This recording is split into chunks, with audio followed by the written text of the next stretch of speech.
Donc, je vais vous lire pour tous ceux qui me suivent ici sur la chaîne.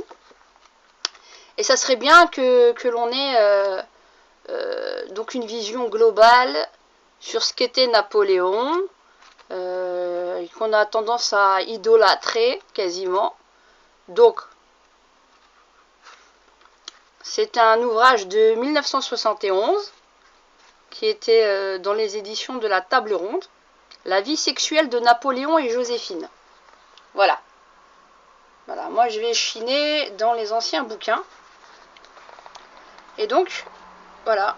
Donc, pour qu'on sache de quoi nous parlons, puisque monsieur nous préconise à tout va Napoléon, Napoléon, Napoléon, ben, il faut qu'on puisse comprendre quel était cet homme. Alors, on va parler le comportement sexuel de Napoléon, d'accord? Il y a ici le mariage de Joséphine et de Bonaparte, ok? Qui était Joséphine, le comportement sexuel de Napoléon.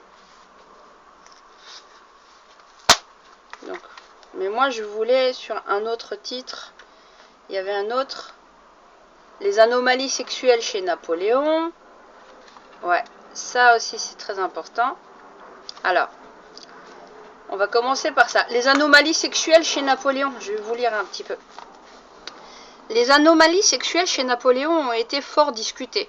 On l'a soupçonné de sadisme sexuel. Porté aux accès de violence, il est possible qu'il s'y soit livré dans l'alcôve.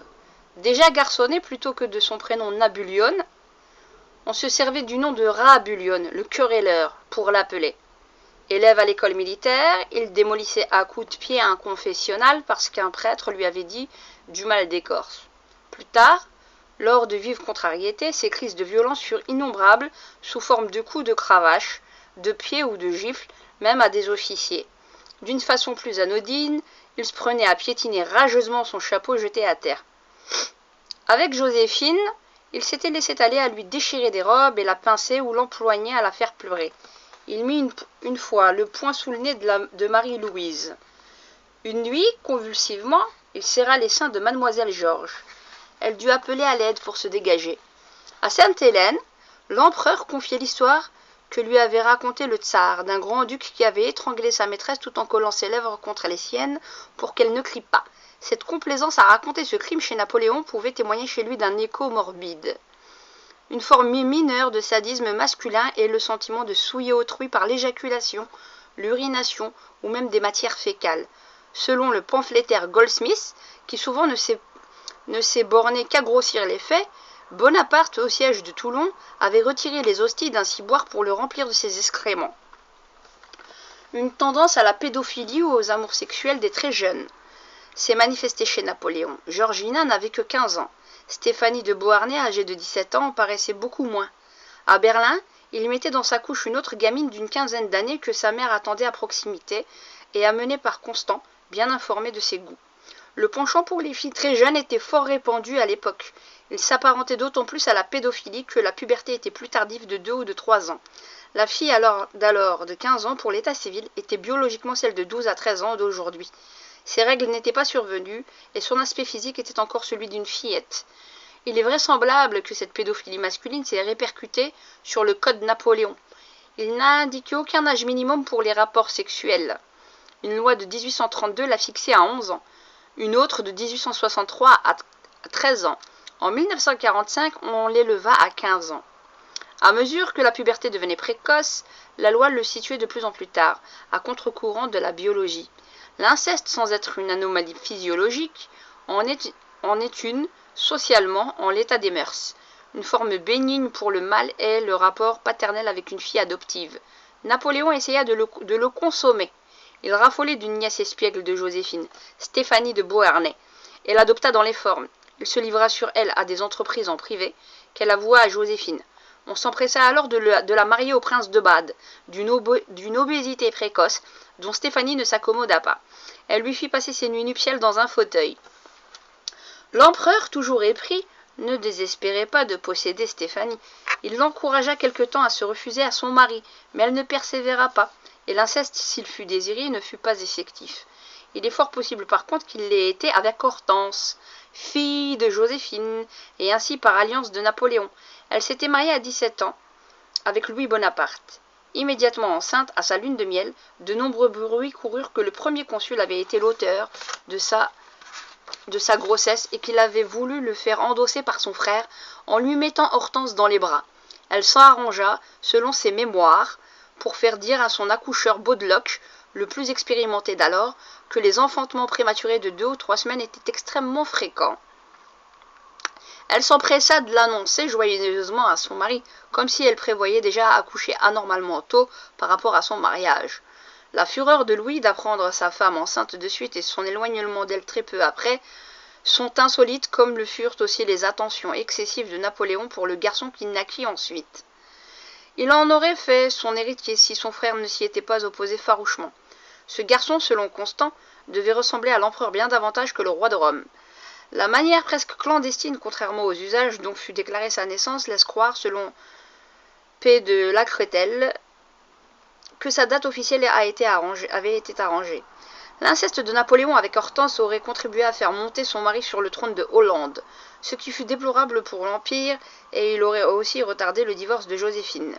Lorsque le garçon d'Hortense mourut, l'empereur ne reporta pas son projet d'adoption sur le deuxième fils d'Hortense, comme s'il lui avait été bien moins proche et ainsi parfaitement indifférent. Napoléon à plusieurs reprises a été accusé par Joséphine d'avoir eu des relations incestueuses avec ses sœurs. Aucune d'entre elles ne fut un modèle de vertu, bien qu'on les ait probablement calomniées en leur attribuant encore gamine des aventures galantes à Marseille. Pour Caroline, en dehors des accusations de Joséphine, sa liberté de propos au sujet des particularités sexuelles de Murat était telle avec Napoléon que l'on pouvait se demander jusqu'où était allée leur intimité. Sur Pauline et Napoléon, l'on est bien mieux fixé. Je suis au mieux avec mon frère.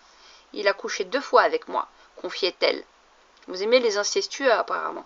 À son ancien amant, confiait-elle à son ancien amant de Sénonville après le 18 Brumaire.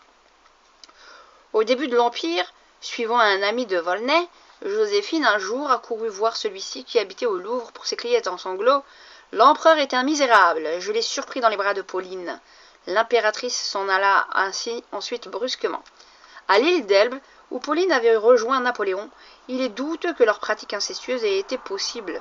Trop de gens en espace clos les surveillaient, mais le directeur des mines, Ponce, fut surpris de les voir s'embrasser sur la bouche.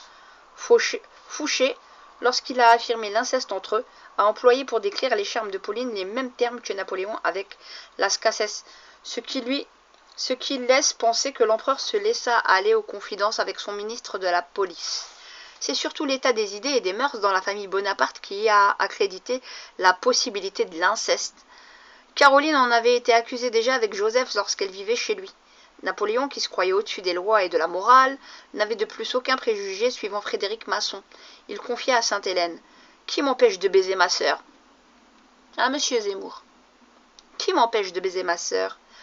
Pauline, pour mieux persuader Christine de Matisse d'être la maîtresse de son frère, lui affirmait « Si Napoléon disait « Je le veux », je lui répondrais « Je suis aux ordres de sa majesté ». Caroline et Pauline ont d'ailleurs pratiqué une manière d'inceste imaginaire avec Napoléon en lui procurant de nombreuses créatures pour son lit, comme si elle-même allait y entrer. Lui-même leur manifestait une vive jalousie en éloignant leurs amants. Je ne vais pas tout vous lire parce qu'il y a de quoi vomir. Mais, quand on nous relate Napoléon, et que vous, monsieur Zemmour, vous passez votre temps à nous relater Napoléon, on se rend compte que c'était un pervers sexuel. J'ai oublié de vous dire, parce que j'ai pas eu le temps de vous lire le passage, quoique je l'ai lu précédemment, bien avant de faire cette vidéo. Il avait des rapports homosexuels. C'était un homosexuel et un incestueux aussi. Donc, tout open bar. Et c'est ça que vous nous préconisez, sans compter son sadisme, son manque de, de compassion, qu'il aimait voir le sang, que tout le monde soit décimé. D'accord? Ça, j'épargne les gens. Si vous voulez lire, il y a de quoi lire sur le personnage. Mais je crois pas qu'on voie trop ce genre de livres, puisque ce sont des anciens.